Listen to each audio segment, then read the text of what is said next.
पूर्णा तहसीलवर धडकला बैलगाडी मोर्चा। शेतकऱ्यांना हेक्टरी 50,000ची मदत करा, शेतकऱ्यांचा आक्रोश।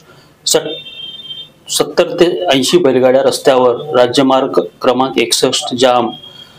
पूर्णा तालुक्यातील शेतकऱ्यांच्या आक्रोशाचा अखेर उद्रेक झाला असून आज प्रहार जनशक्ती पक्षाच्या वतीने तहसील कार्यालयावर भव्य बैलगाडी मोर्चा काढण्यात आलाय। तब्बल 60 ते 70 बैलगाड्या घेऊन शेतकरी राज्यमार्ग क्रमांक 61 वर उतरल्यानंतर ताडकळस पूर्णा नांदेड रस्त्यावरील वाहतूक सुमारे 1.5 तास झाले ठप्प झाली होती। घटनास्थळी उपविभागीय पोलीस अधिकारी डॉक्टर समाधान पाटील यांच्या मार्गदर्शनाखाली पोलीस निरीक्षक विलास गोबाडे यांनी मोठा पोलीस फौजफाटा तैनात ठेवत परिस्थितीवर नियंत्रण ठेवले। मोर्चात प्रहार जनशक्ती पक्षासोबत तालुक्यातील बहुतांश गावातून आलेले हजारो शेतकरी, विविध राजकीय पक्ष, सामाजिक संघटना, आजी माजी लोकप्रतिनिधी तसेच कार्यकर्त्यांचा मोठा सहभाग होता। शासनाच्या दुटप्पी धोरणाविरोधात शेतकऱ्यांनी संतप्त घोषणाबाजी केली। तहसीलदार मार्फत मुख्यमंत्री देवेंद्र फडणवीस यांना निवेदन देण्यात आले। हा मोर्चा केवळ शेतकऱ्यांच्या हाराप्रश्नांचा आवाज नसून शासनाने केलेल्या दुर्लक्षाविरोधातील तीव्र आंदोलन असल्याची भावना उपस्थितांनी यावेळी व्यक्त केली।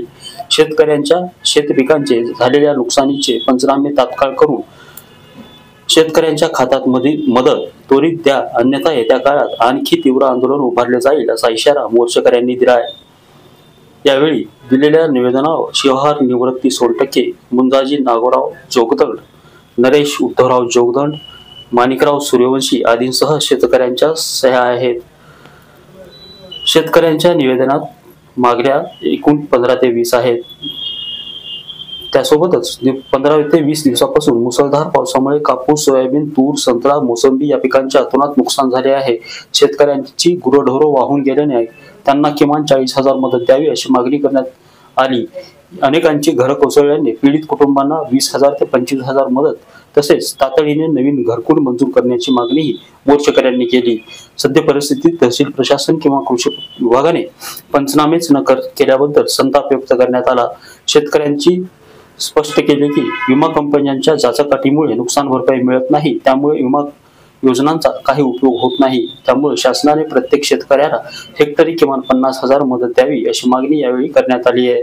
आज भव्य बैलगाडी मोर्चा निघालेला आहे आणि आज जवळपास 100 बैलगाड्या आलेल्या आहेत। जवळपास 2000 लोकसंख्येने शेतकरी या ठिकाणी आलेले आहेत। तरी आमच्या ज्या प्रमुख मागण्या आहेत त्या सर्व शेतकऱ्यांना तात्काळ मदत देणे, ज्या शेतकऱ्यांचे घरं पडलेत, त्या शेतकऱ्यांचे जनावरं वाहून गेलेत, अशा शेतकऱ्यांना ताबडतोब मदत करा, अन्यथा याच्यापेक्षा भयान मोर्चा आम्ही परभणी काढू, परभणीच्या नंतर मुंबई आणि आम्ही थांबणार नाहीत। या मोर्चामधून सरकारला इशारा द्यायचा आहे की बाबा हो, तुम्ही आमच्या दुऱ्यावर येता, दुऱ्यावर येऊन पाहणी करून जाता, फोटो सेशन करता, तुम्ही पेपरमध्ये मोठ्याल्या जाहिराती टाकता त्याच्या, आणि 5 किलो गहू 5 किलो तांदूळ आम्हाला देता आणि त्याच्यावर तुमची अशी मोठी फोटो टाकून जाहिरात करता।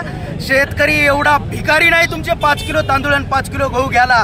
जनावरं खाचे तांदूळ आणि गहू तुम्ही आम्हाला देता आणि तुम्ही तिकडं आईश आरामात आलिशान बंगल्यामध्ये राहता। 21 लाखाच्या बेडवर तुम्ही झोपता आणि तुम्हाला झोप तरी कशी येते? आज शेतकरी देशोधडीला लागलेला आहे आणि शेतकरी आज प्रति घंटा शेतकऱ्याच्या 3 आत्महत्या होत आहेत। फक्त आणि फक्त शेतकऱ्याच्या जीवावर तुम्ही राजकारण करायचं आणि बाकी सगळ्या गोष्टी तुम्ही विसरून जायच्या। कोणाचा तरी एका लोकप्रतिनिधीचा व्हिडिओ व्हायरल होत आहे, तो पाण्यात जाऊन त्या ठिकाणी लोकांना वाचवतोय, त्याच्यानंतर तुम्ही मंत्रिमंडळाची बैठक घेता आणि बैठक घेऊन मंत्री। पूर्णा तालुक्यामध्ये जे बैलगाडी मोर्चा झालेला आहे याची दखल जर महाराष्ट्राच्या मुख्यमंत्र्यांनी आणि उपमुख्यमंत्र्यांनी जर नाही घेतली तर विधानसभेमध्ये आणि मंत्रालयापुढे इमानदारीनं असा मोर्चा काढू आणि आमदार खासदाराला या महाराष्ट्रात आम्ही फिरू देणार नाही म्हणजे नाही। शेतकऱ्यांनी मिळून बैलगाडी मोर्चा काढलेला होता। या प्रशासनाला आता तरी थोडासा जाग आला पाहिजे, कारण शेतामध्ये सोयाबीन, मूग, उडीद आणि कापूस संपूर्ण उद्ध्वस्त झालेले आहेत, फळबागा उद्ध्वस्त झाल्यात आणि ऊस आहे तर ऊसाला एखादा कारखाना जास्त तर एखादा कमी भाव देतोय। मनमानी पद्धतीने शेतकऱ्याला लुटणं चालू आहे। या सरकारनं जिथं निवडणुका लढायच्या तिथं मात्र गरज नसताना पैसे वाटप करतात आणि जिथं निवडणुका होऊन गेल्यात, शेतकरी मरायलाय, शेतकऱ्याला वाचवायची गरज आहे, तिथं मात्र हात खिशामध्ये घालतात।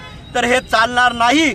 पूर्णा तालुका हा ओला दुष्काळ जाहीर करण्यात यावा, हेक्टरी 70,000 रुपये भेटण्यात यावे आणि जे नदीच्या काठाला जे रानं शेतकऱ्याचे खरडलेले आहेत त्याचे त्वरित पंचनामे करून एकरी त्याला 50,000 रुपये आणि अनुदान देण्यात यावे. आणि पूर्णाहून सुशील गायकवाडसह नितीन बनसोडे, एकमत डिजिटल, पूर्णा.